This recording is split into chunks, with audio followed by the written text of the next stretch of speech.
Hi, I'm Łukasz Górnicki. I'm working as a product owner in SAP Hybris. We deliver a product called IaaS, which stands for Hybris as a Service. It's a cloud solution for building microservices that communicate with each other over the REST API. And to document our solution, we used static site generators. This video covers the topic of continuous integration and setting up of documentation delivery pipeline using our DocPath Skeleton API Docs project, which is a template for documentation portal, and also using our other open source tools that make it possible to have documentation for different microservices stored in different repositories. Before I start doing the setup of the pipeline, we first need to understand a topic called continuous integration, which is kind of super easy if you're already experienced and you worked a lot with software engineers. So basically, this practice of continuous integration comes from software industry, and it's basically invented by software engineers that wanted to have their lives easier. So you can imagine that when you're writing a source code, you want to make sure that it's written with all the coding practices that you agreed with other developers to follow. You want to make sure that the code is tested, and it doesn't mean only tested from the unit point of view, but also you want to have some integration tests so that are run against your code whenever you're releasing something new to production. And if you have to do it every time you go to production, and in microservices world it happens like every day, then you want to automate your work. You want to have a continuous integration tooling that will make your life easier. So you can just imagine a tool that you configure to do all those testing and coding, checking and everything.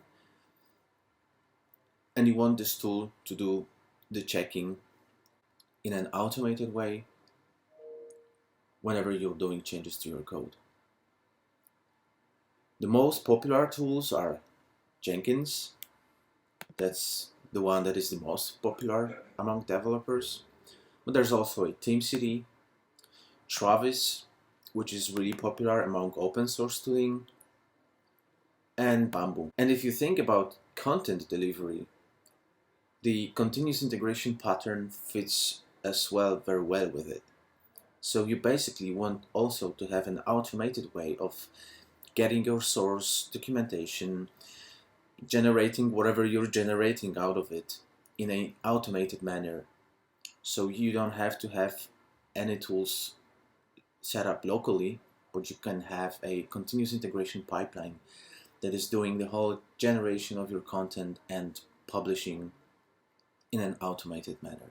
In this video, we're gonna learn how to use two different tools.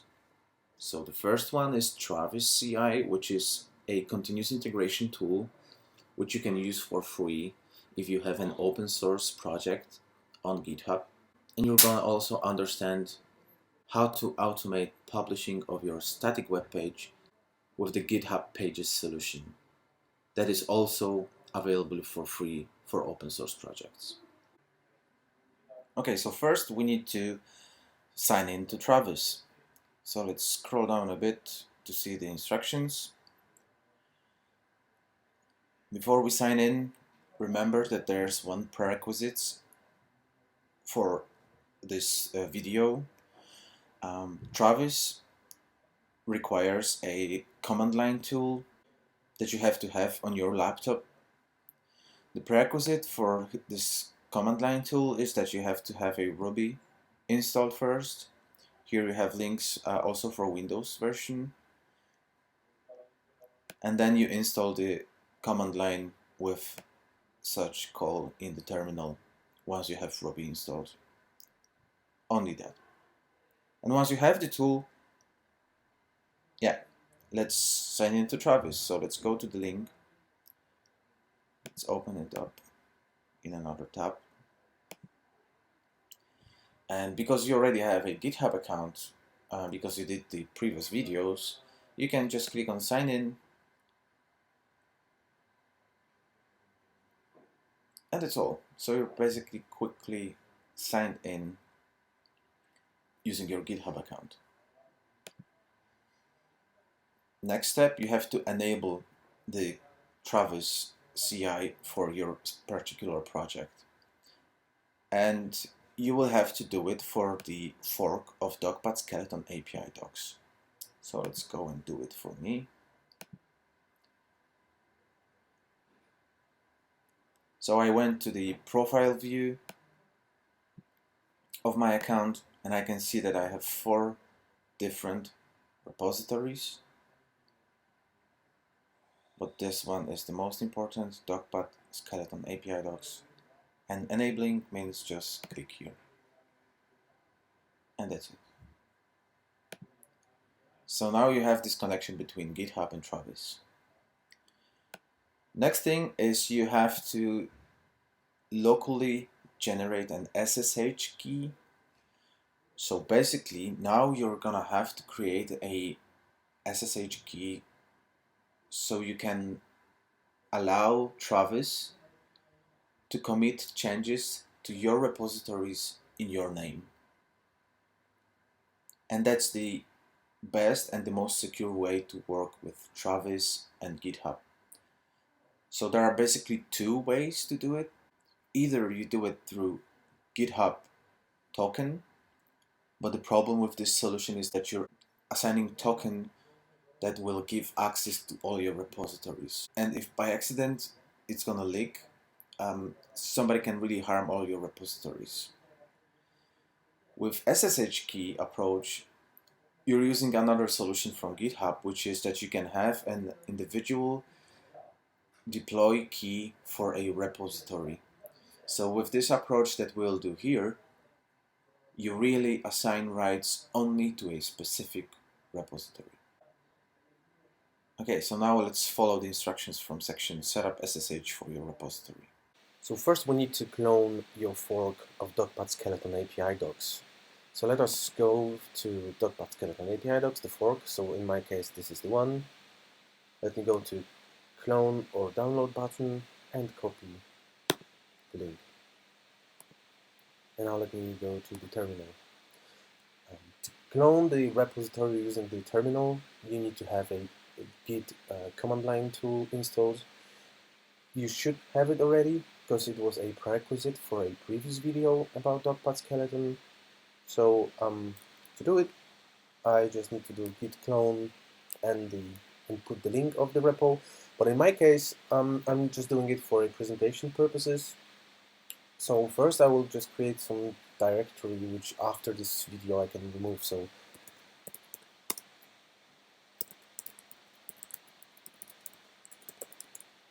okay, and now I will do git clone and paste the link to my fork of DocPad Skeleton API docs.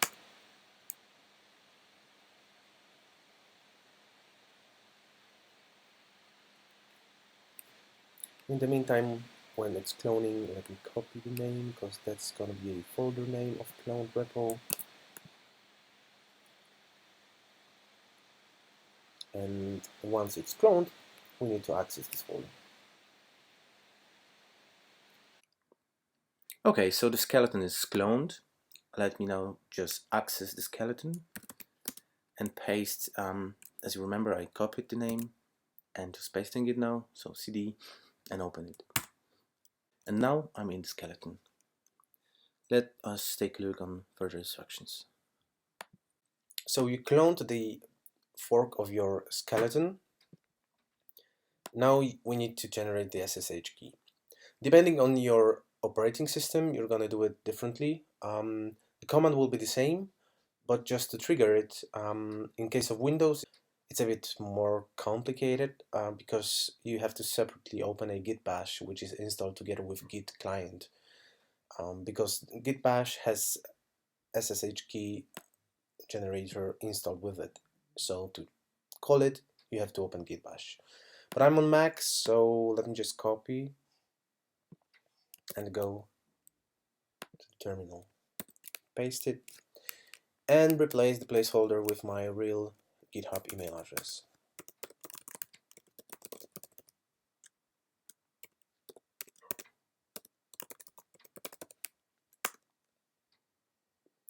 I want to generate the keys, but without any special password for it. So let's just hit enter twice.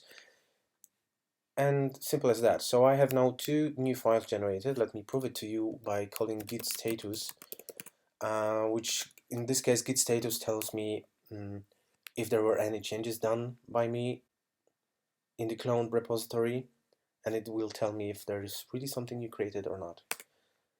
And as you can see, it shows that there are two files with the same name but different extension, which this one is with the public key and this one is with the private key. Let's go back to instructions. Now we have to get the private key and encrypt it with Travis tool that was supposed to install by you in the prerequisites.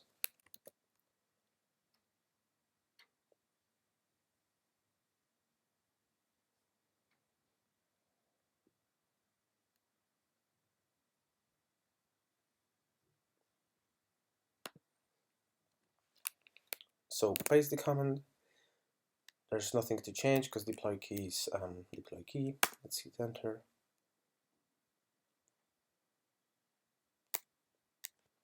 So new file has been created, the third one, with extension .enc, and it's a very important file, but also this message is very important. So for now, don't close the terminal window, or at least copy this information somewhere to a clipboard. You also need to understand one additional thing, what this Travis command did. As you can see, this generated string contains reference to two variables. So if I open now Travis and I will go to the settings of the Travis job that is now created for your repository, you probably recall that a few minutes ago in the video we enabled Travis to use your repository inside Travis. So now we're going to go to the settings of Travis. So by default, Travis always opens on all the plans that you have. In case of my skeleton, you can see it's red and that the plan went already. It's because I'm using it quite often. So don't worry. Now just click on more options in your case and go to settings. And here in environment variables, you can see that two new environment variables got created, and it was done by this Travis call in a terminal. And you can see there are two hidden values that will be shared in all the runs in Travis for your repository.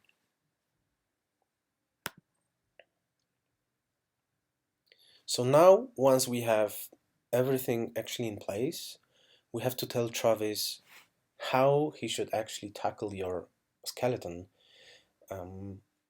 That's the core of what we want to achieve with Travis. So we don't want to run again all the skeleton commands locally, like npm prepare, push, prepare results, or whatever like this. We want Travis to do it. So now we're going to go and create a Travis configuration file. The instruction contains the content of the Travis configuration file, so let's just copy that. And now I will not use the terminal, but instead I will use the GitHub UI to create it. Go to Dogpad skeleton to your fork. So you should pick yours. And the Travis configuration file has to be created on the root of the project. So just click on create new file. The Travis configuration file name has to look like this. So .travis.yaml. And paste the content here. First, let us try to quickly understand what is the content of this file. So we know that we're running the whole stack on Node.js.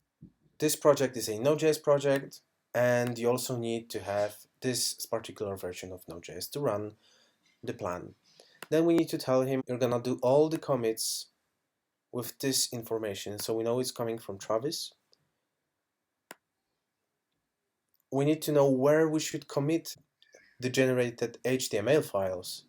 So you need to provide the link to your repository that you use for hosting on GitHub pages. Then we're obviously saying it's a production build. And here, this one and this for you probably remember from the first video, you had to use these commands locally if you wanted to build the project locally. But you don't really have to do it. You can ask Travis to do it. And last but not least, commands for SSH keys usage. And as you can see in the sample, we have 3 different placeholders, so let's just replace them with real values. So you have to put your GitHub login. In my case, it's Lukasz Lab. And here. And here, the SSL info, this is what you have to take from the terminal window. So you remember we generated it, so let's just copy that link.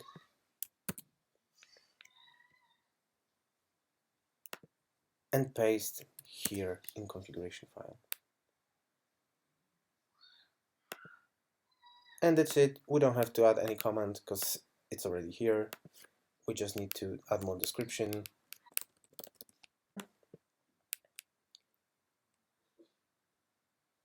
So we have the configuration prepared. Now before we go to the next step, you have to understand that what you just did, you committed a change directly to your repository. And because Travis, it was already enabled for your repo, and you committed a first version of configuration file, then Travis automatically started a new first build for you that will fail because we didn't complete all the steps yet, so no worries. Now let's go back to instructions. Now we need to somehow connect your skeleton with the repository which is used for GitHub Pages hosting. We're doing it with your public key that you configured a few minutes ago. So I will go to terminal now. And let me run git status again. Just to remind you, we have 3 new files. The one with public key that you now will have to use is with the .pub extension. And what you have to do now, you have to open the file and copy the content of the file. You can do it however you want. Pick your solution for it. I'll just do it with the terminal.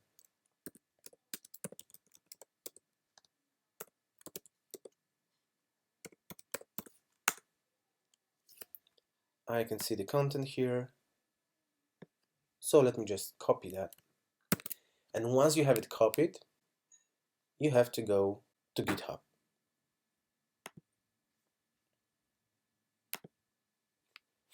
So now I'm on my fork, but let me go to the root.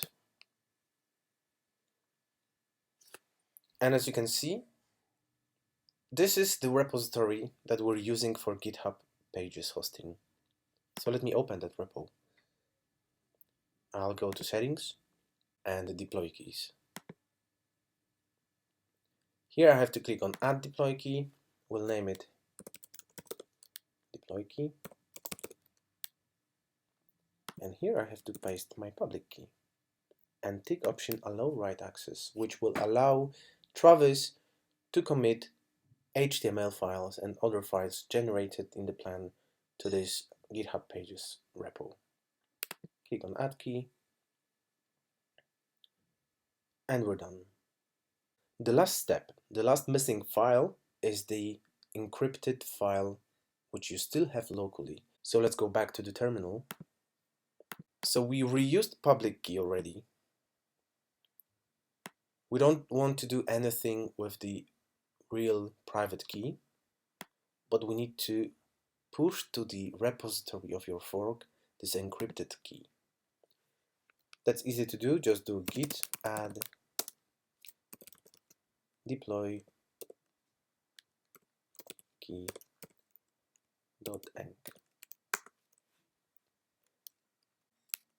So now we said git, okay, take this file, we're gonna have to use it later.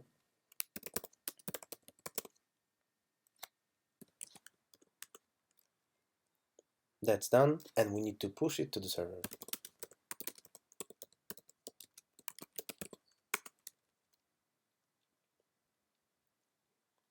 And that's done. Now we can go back to Travis, because as you probably remember, I said that whenever you're doing some changes to master, Travis is triggered automatically. So we can go now to Travis. You remember this view where we were checking the encrypted variables? Let's click on current. And in a second, the plan should turn to yellow because it means that it's gonna be triggered again. And as you can see, it started running again.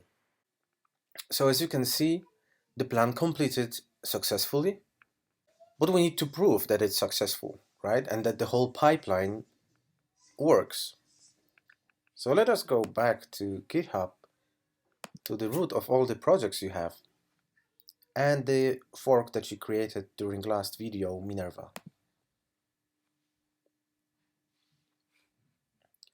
This is the project that holds your documentation, sample documentation. So let's just pick one of the sample documents, the overview, and edit it. And just add some random sentence like,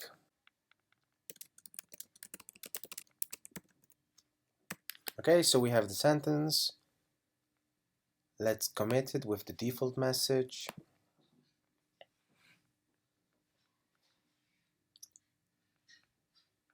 And let's go back to the pipeline and tell the pipeline to restart with latest changes. And in a couple of minutes, we should see the updated document on our hosted portal. So let us now open our portal page. As you remember, it is name of your profile .github.io. Let us go to API docs, choose our Minerva service, and as you can see, for now, we can't see the sentence that we've added recently. But once this plan gets green, after refreshing the page, we should see the changes in the UI. Okay, let's see if it's finished.